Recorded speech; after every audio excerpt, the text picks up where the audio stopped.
So we're moving forward to our session 3, which is the transitory provisions. And on this part, we will be walked through by our speaker.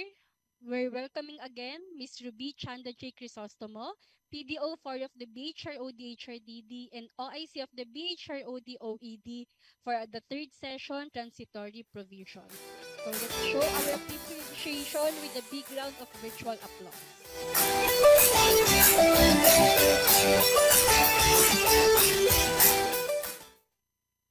Maraming salamat ulit, Marek, for that introduction. No? Nagbabalik po ako.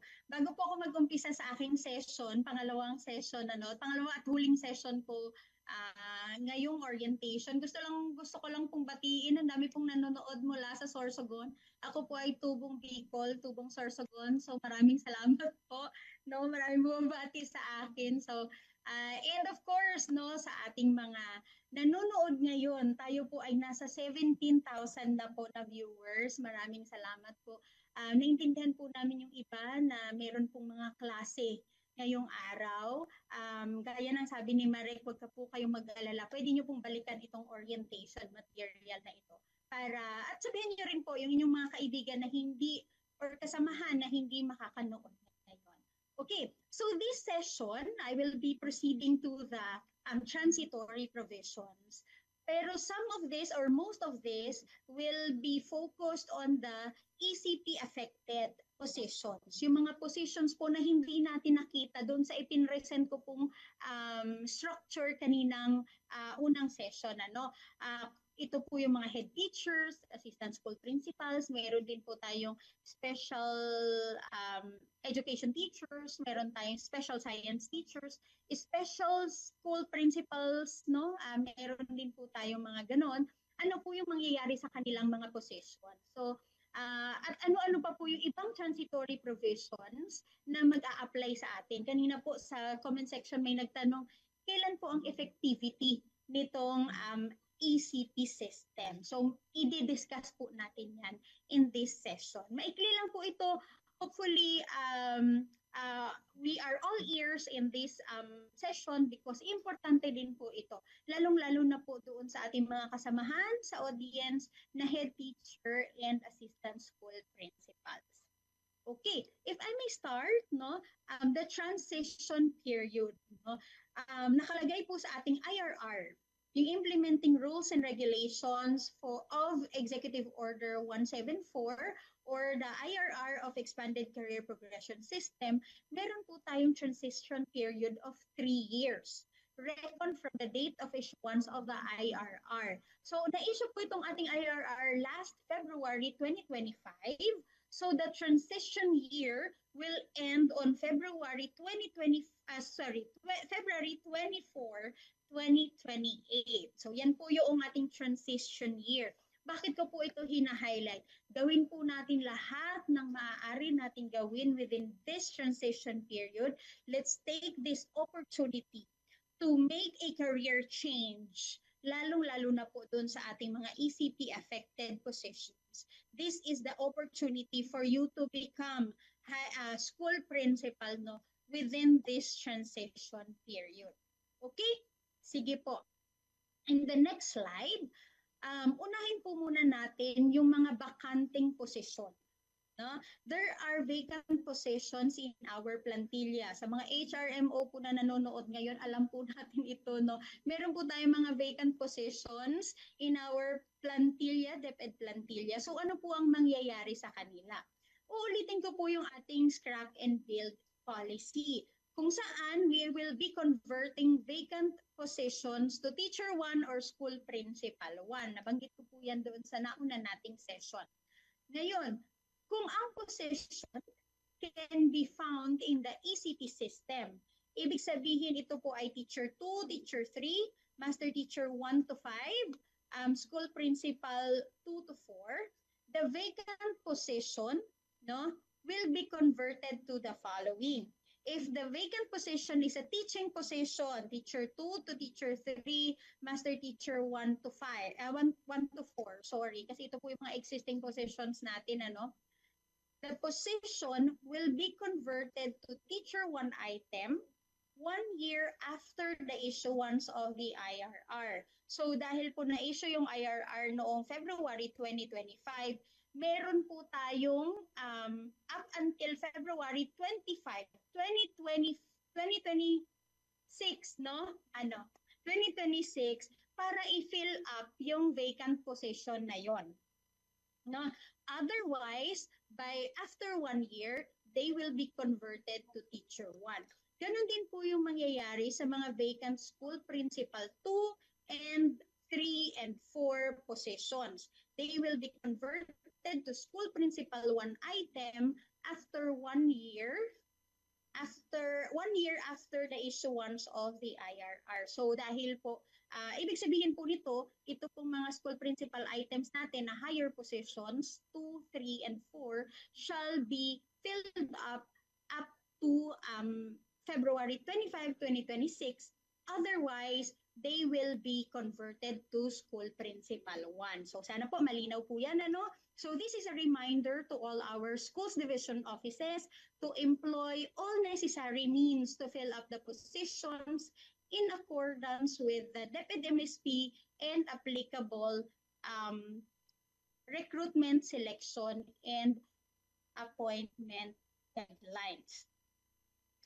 Number 2, paano naman kung ang position is no longer in the ECP system? So halimbawa po nito, head teachers, assistant school principal, special school principal, assistant special school principal.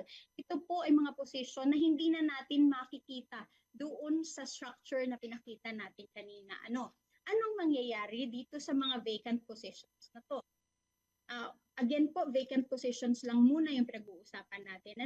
So for vacant head teacher and assistant school principal positions, they will be converted to Teacher 1 item 90 days after the issuance of the IRR. Ibig sabihin, meron po yung Schools Division Office ay bibigyan ng 90 days to facilitate with DBM yung conversion nitong mga items na ito. For special school principal, they will be converted to school principal item 1 year after the issuance of DO 24. So DepEd, within the 90 days, DepEd will submit the request for conversion to DBM. So ano po ang mangyayari? Halimbawa, may nagtatanong po sa amin, paano po kung na-publish na yung item? May mga ongoing na po yung kanyang application, ongoing na po yung selection process. Iko-convert pa rin po ba namin itong mga items na to? So, ang sabi po dito sa note sa ilalim, positions that are already published and posted and or with ongoing assessment and selection prior to the issuance of DepEd Order 24 shall continue to be governed by old guidelines, meaning po tuloy lang po yung inyong proseso. Dahil po na-publish na siya, ongoing na po yung assessment, ituloy niyo na po yung inyong proseso. And if ever po mayroon tayong ma-appoint dito sa mga positions na to, yung mga transitory provisions na i-discuss ko in the next slide will be applied to the incumbent or to the appointee. Okay? So, unang-una, ano po ang gagawin kapag po ako ay is holding a position that do not conform with the position titles of the ECP. Kung ako po ay incumbent ng Special School Principal 1 and 2, incumbent ng Assistant Special School Principal 1, incumbent ng Assistant School Principal items, incumbent ng Head Teacher positions, ano po yung una kong gagawin? Ang una po natin titingnan, HRMO and also the incumbent, titingnan po natin kung qualified po tayo sa higher positions in the ECP system. So, kaya po nang nabanggit ni Ma'am Cecil kanina, meron na po tayong in-issue na bagong qualification standards for teachers 1 to 7, master teachers 1 to 5, and school principal 1 to 4. Titingnan po natin, i-assess natin yung mga sarili natin, qualified po ba ako sa higher positions na to? And if yes, you may apply for promotion or reclassification doon sa mga positions that are commensurate to your qualifications and proficiency level. Hindi nyo po kailangan dumaan dun sa proseso ng retitling, no? Pwede pong diretso tayo sa promotion kung tayo po ay qualified for higher position. So, i-assess muna natin yung ating mga sarili. And for the duration of the 3-year transition period, ito po yung gusto kong i-highlight. These positions, the ECP affected positions shall be given priority in the promotion either through reclassification or natural vacancy. Kaya ko po sinasabi natin that let's seize the moment, no? Let's take this opportunity na ma-promote po tayo within the 3-year transition period.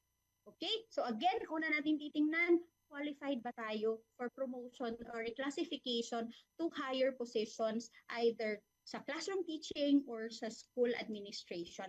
If yes, pwede na po tayo mag-apply sa mga positions na yon kung vacant man sila or kung nag-call na po ng application ng ating division office. And because we are incumbents of the positions reflected in your screens, we will be given priority in the promotion through reclass and natural vacancy. Okay. Number 2, paano naman po, no, kung hindi tayo qualified for promotion? The general rule is that your current position shall be streamlined to the positions in the ECP system.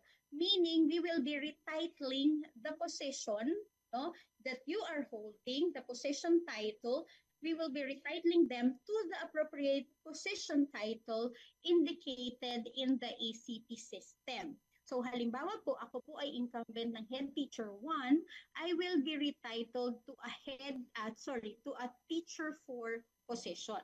Kung ako naman po ay incumbent ng Assistant School Principal 1, I will be retitled to Master Teacher position. So, paano po pag ako ay na-retitle? Ito po ba ay hard and fast rule? Wala po ba akong ibang option maliban sa nakasaad dito sa slide na to? Okay?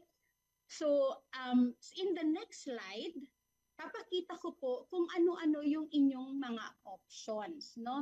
So, hindi naman po natin sinasabi, kaya po nang sabi ko kanina, the previous slide was a general rule in terms of what we want to do with the position.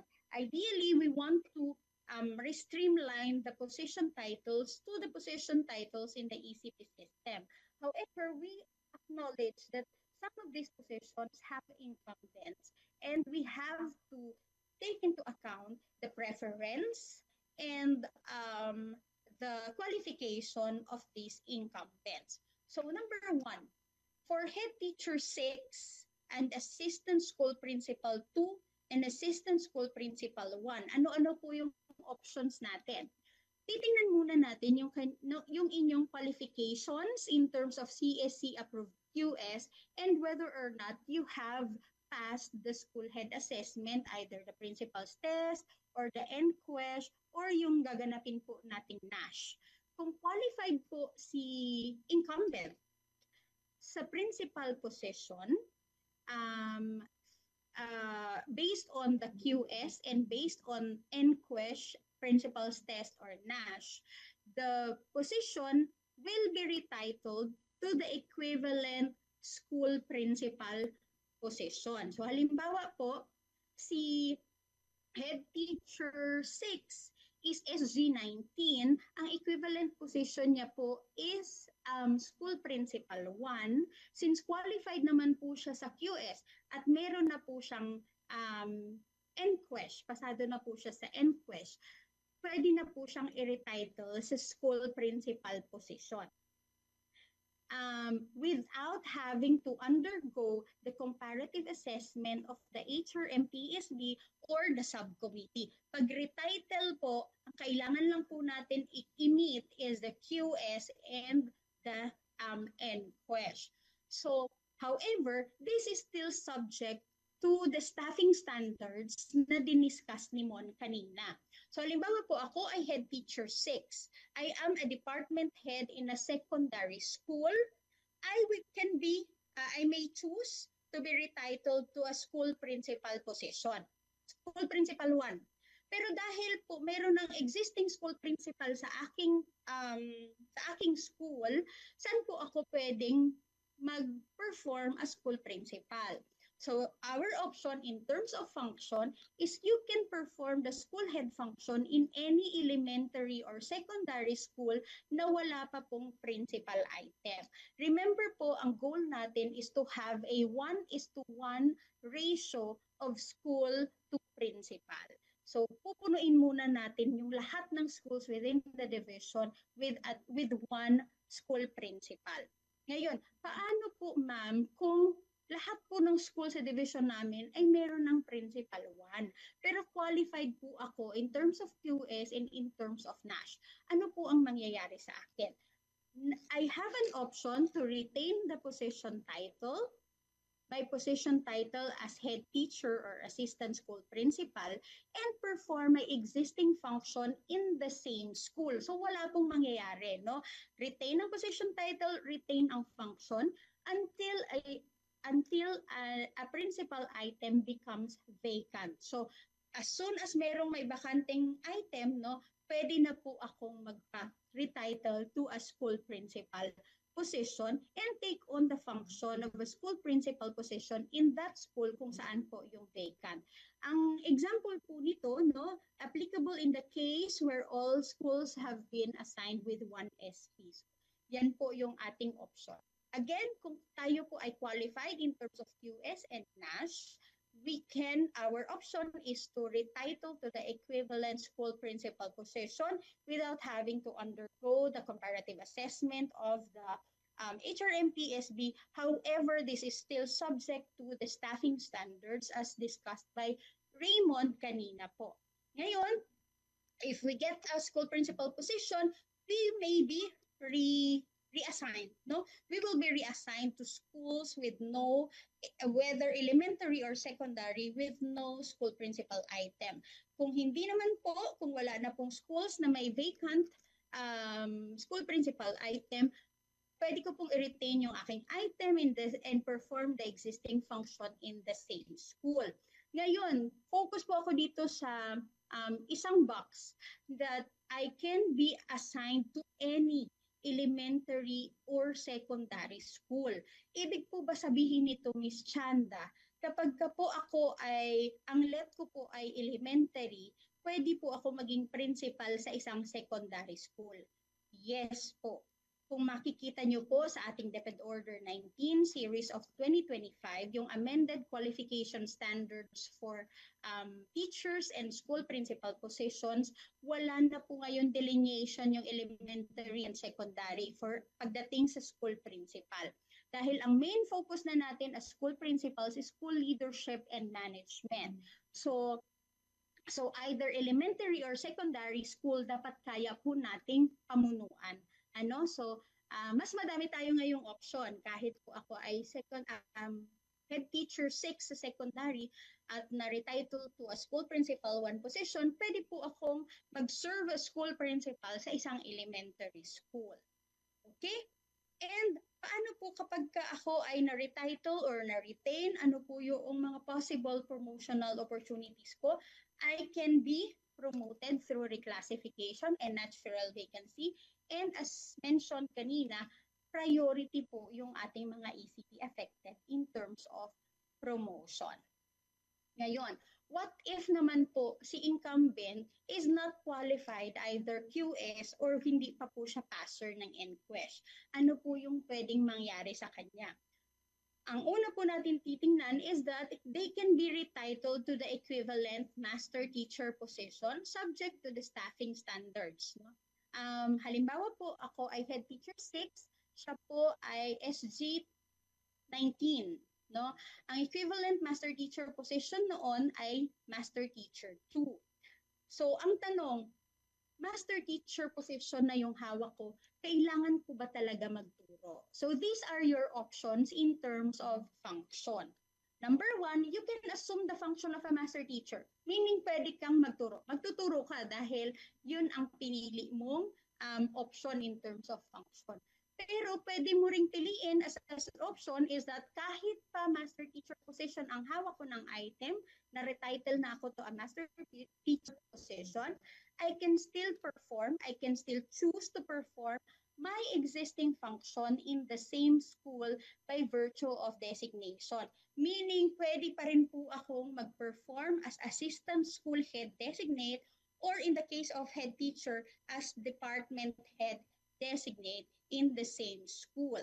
Or pwede rin po kung meron pa pong mga schools na walang school principal due to probably kulang po sa supply, pwede po din tayong ma-designate as school head designate in any elementary or secondary school na wala pa pong principal item. So those are our options kapag ka po tayo ay ma-retitle to a master teacher position. And in terms of promotional opportunity, ano naman po nag-aantay sa atin? Ano? Kasi ma'am, na assistant principal na ako pero na-retitle ako ng master teacher. Pwede ba akong bumalik sa pagiging principal?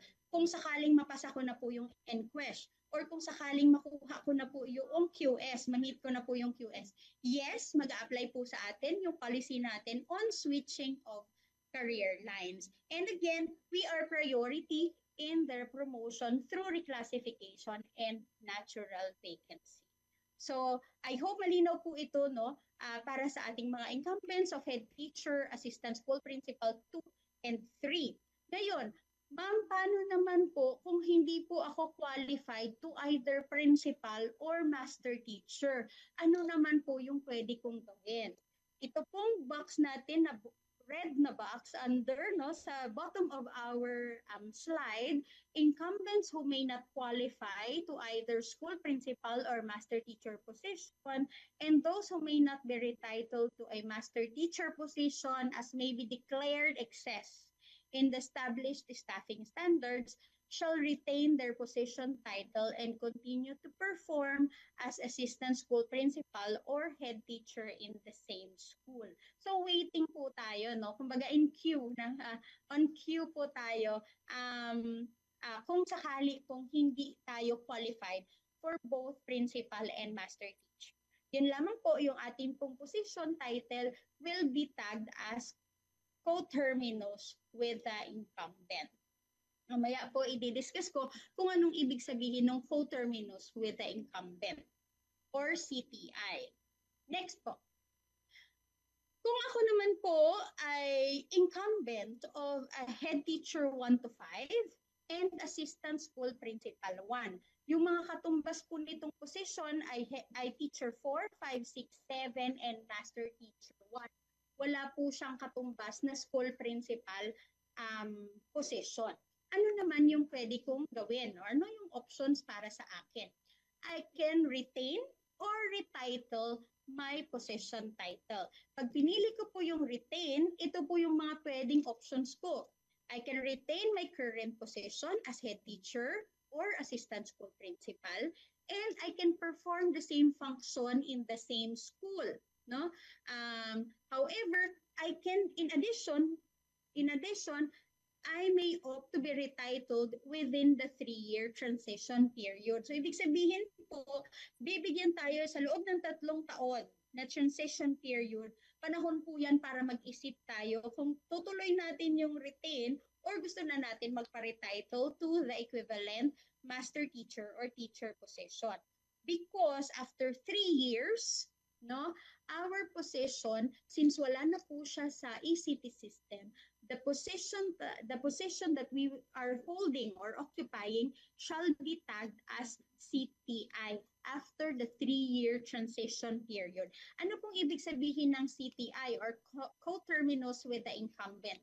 Ang ibig po sabihin nito, pwede nyo pong i-occupy yung position as long as nandito po kayo sa DepEd. However, kapag vinacate nyo po yung position na yon, we will be abolishing the position as mentioned in the provision on conversion of vacant items. We will be abolishing those positions upon vacancy. Kapag po kayo ay nag-retire, nag-resign, no, from or na-separate from the position. Probably, pwede rin pong na-promote kayo through natural vacancy. Yung iiwanan nyo pong position will be abolished and will be used to create new teaching positions. So ano naman po yung aking promotional opportunity kapag ka po ang pinili ko ay retain? Dahil po retain ang pinili natin, hindi po tayo eligible sa reclass. Pero pwede po tayo ma-promote through natural vacancy. Kung mayroon pong bakante na school principal, bakante na master teacher, or other positions in the service, we may apply to those positions. No? Ngayon, kapag ang pinili naman po natin is retitle, we will be retitled to the equivalent master teacher or teacher position. Ano yung ating option? Katulad po ng kaninang binanggit ko for head teacher 6 and assistant school principal 2 and 3, pwede pong you may assume the function of a teacher or the master teacher, meaning po you will be handling teaching load. Or you may perform your existing function in the same school by virtue of designation as assistant school principal designate or department head designate. Mamaya po i-discuss ko po kung ano ang mga trabaho nitong mga designates. Or you may also be designated to perform function of a school head in other schools with needs. So, pwede din po yun. Ano? So, again, ano po yung opportunities ko for promotion when I choose the retitle option? Ano? I can be, the switching of career line will be applied to me sakali kung napunta na po ako sa school principal or higher master teacher positions, and I will be prioritized in the promotion through reclassification and natural vacancy. Okay, in the next slide, I will be discussing naman the positions of special needs education teachers and special science teacher. So, hindi po natin sila tatanggalin. Ano? They will be retained in the system. It's just that they will be retitled to the corresponding positions in the ECP system, but bearing the parenthetical title of special needs education or special science teacher. So halimbawa po ako ay Special Needs Education Teacher 1, SG14. I will be retitled to Teacher 4, parenthetical title Special Needs Education Teacher 1. Ngayon po, ang maganda po dito sa ating retitling, pagdating po natin ng Master Teacher 1, Special Needs Education Master Teacher 1, hindi po dyan natatapos ang inyong career. Kasi ngayon po, ang nangyayari po sa ating mga SNET, or SPED teachers, pagdating nila ng Master Teacher 1, dead end na po ng kanilang karir, as SPED teacher. Dito po, dahil po generic na yung kanyang position, Master Teacher 1, pwede na po silang ma-promote to a Master Teacher 2, 3, 4, and 5, but still bearing the Special Needs Education Master Teacher title, or parenthetical title. So, meron na po din silang progression up until Master Teacher 5. Okay? So, upon issuance, these are just notes or reminders for our schools division offices. So, upon issuance of our DepEd Order 24, division offices shall be given 90 days to facilitate the retitling of our SNET and SST positions to the appropriate positions stated above. Consistent with the scrap and field policy, kapag ka po na bakante, all vacant SNET and SST positions shall be filled within 1 year from the date of vacancy, and if they remain vacant or unfilled after 1 year, the item shall be converted to Teacher 1. So I hope malinaw po ito para sa ating mga incumbents of special science teachers and SNET teachers. Ganun din po sa special science teacher. Ngayon po kasi nahihirapan sila, pwede po ba silang, dahil iisa lang po yung position natin, SST1, wala na sila pong promotional opportunity, wala silang career path. Pero dahil ni-retitle po natin sila to Teacher 3, pwede na po silang ma-promote to teacher 4, 5, 6, and 7 using our guidelines on reclassification or natural vacancy. Yung atin pong RSA guidelines, but still bearing the parenthetical title of the position that they are holding. Okay po? Sana po malinaw po ito, no? Okay.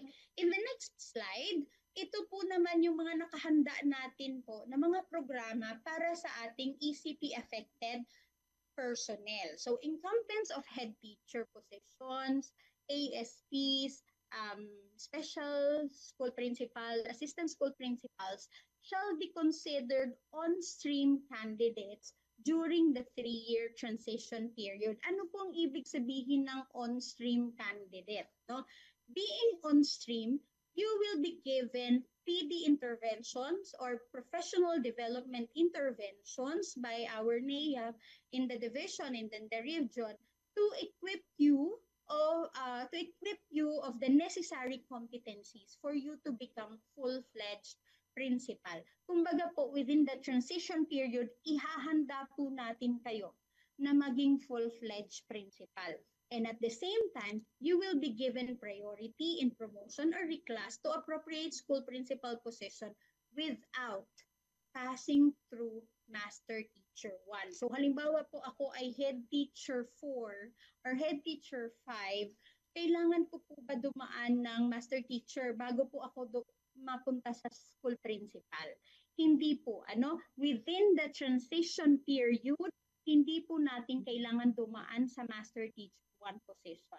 Alam ko po in your divisions, ongoing na po ito, no? Nangangalap na po tayo ng mga head teachers, assistant school principals, and TICs who would want to be reclassified to school principal position. So nag-uumpisa na po tayo sa ating implementation. If after 3-year transition period, on-stream candidates who opted to retain their current position and fail to advance in their career or request for retitling to the equivalent position in the ECP, the position they are holding shall be tagged as coterminous to the incumbent or CTI. So, kaya po nang sabi ko kanina, let's take this opportunity to make a change in our careers, and prepare for the school administration career line. Kasi more often than not, ito pong mga on-stream candidates natin are actually preparing towards the school administration career line. Okay? On the other side, of our slide, on-stream candidates, either retained or retitled, who are currently managing schools in the case of elementary, and who opted to continue performing their existing function as school head shall maintain their school head designation in the same school within the 3-year transition period. Ibig sabihin po, kahit meron na pong qualified na school principal, they are entitled to that position as school head within the 3-year transition period. However, if they fail to be reclassified or to be promoted to a school principal position within the 3-year position, and a full-fledged school principal has been appointed, they shall be designated as assistant school head designate for school operations and management in any elementary or secondary schools with an enrollment of more than 100 learners. So titingnan na po natin ngayon kung ang nakikinita po natin after 3 years, there will be more qualified school principal applicants. And then therefore, ito pong ating mga incumbents of elementary school heads in the elementary who are on stream, they will be designated as assistant school head designate for large schools, pataas, yung ating mga schools with more than 1,000 learners. Okay, sige po. Nababanggit po natin kanina pa, the next slide, yung mga terms like, next slide please. Okay. Nababanggit po natin kanina pa yung mga terms like designation, redeployment, reassignment, no? Because, syempre po, dahil yung staffing standards natin requires yung 1:1 for school principal, 1:5 for master teacher, or 1:3 for far-flung schools, no? There will be instances that we may be declared excess, no? In the schools that we are currently assigned to. Halimbawa po ako ay head teacher 6, department head, qualified na po ako. Yung example ko kanina, qualified ako for school principal.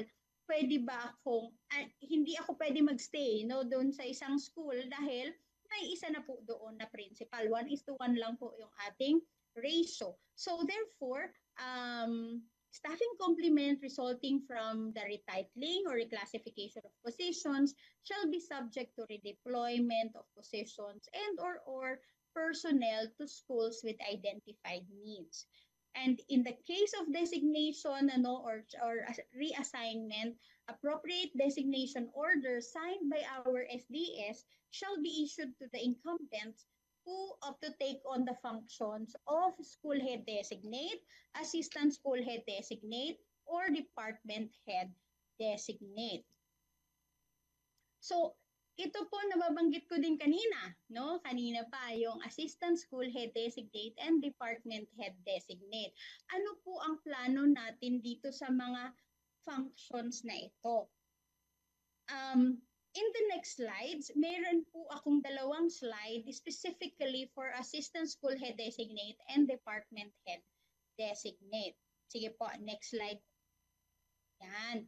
Okay. So, anong ibig sabihin ng department head designate? Meron na po tayong 1:5 no, na ratio for master teacher and teachers. 1:5 MT to teacher ratio.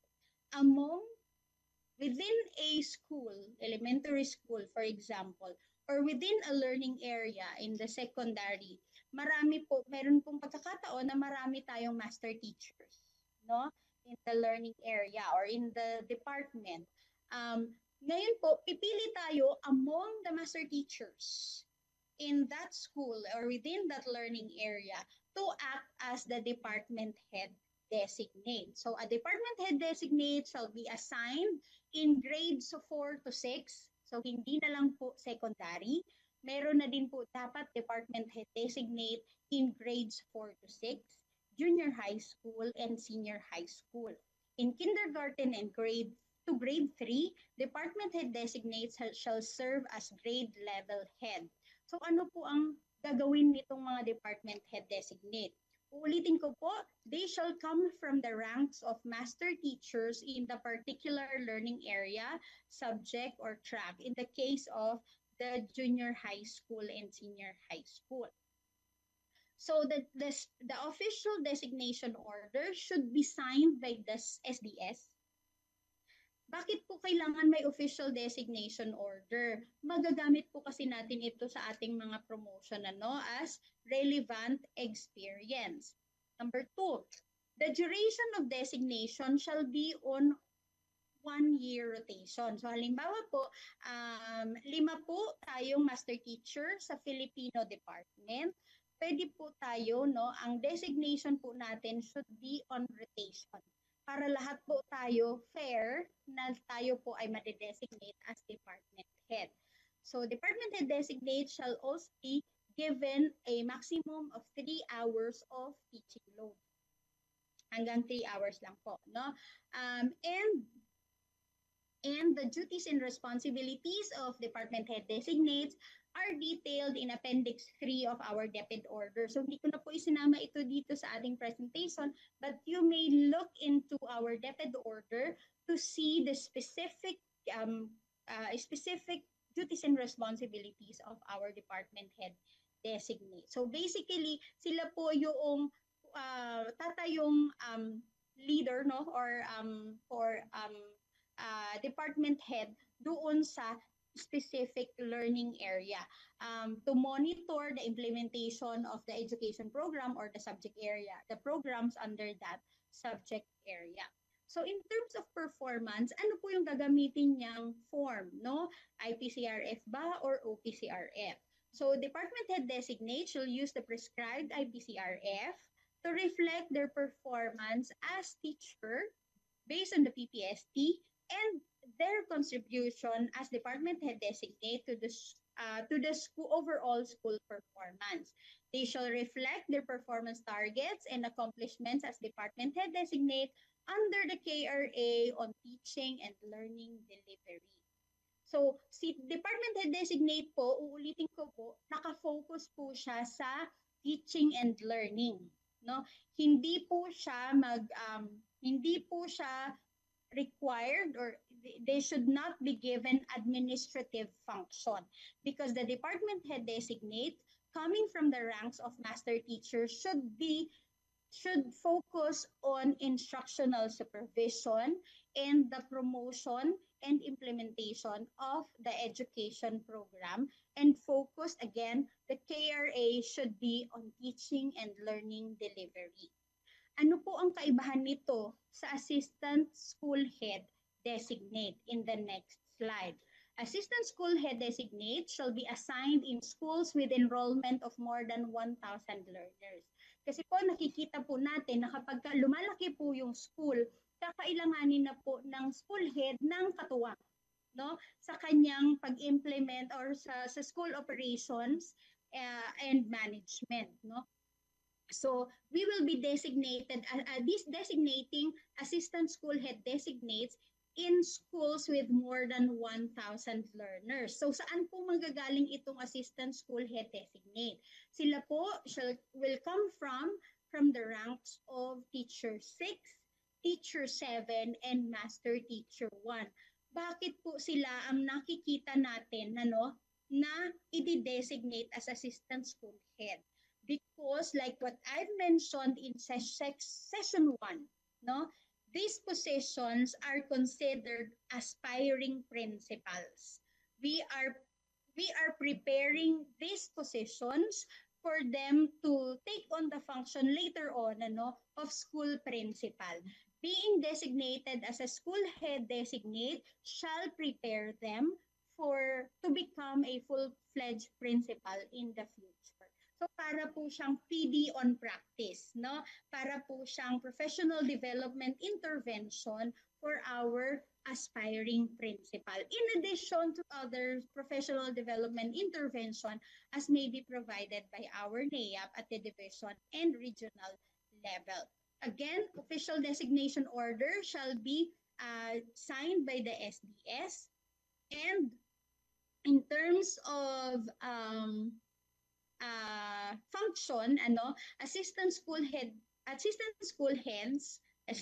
head designates, including those who opted to retain or those who may be designated, shall focus on school operations and learner support.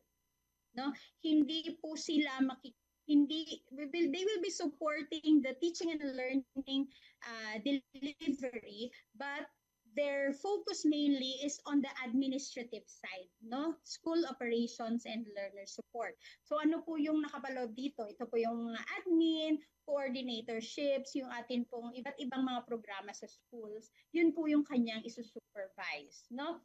So pursuant to DepEd Order 5 of Series of 2024, yung ating pong rationalization of workload, designated ASPs or assistant school head designates shall be relieved of teaching load to allow full discharge of school leadership and management duties.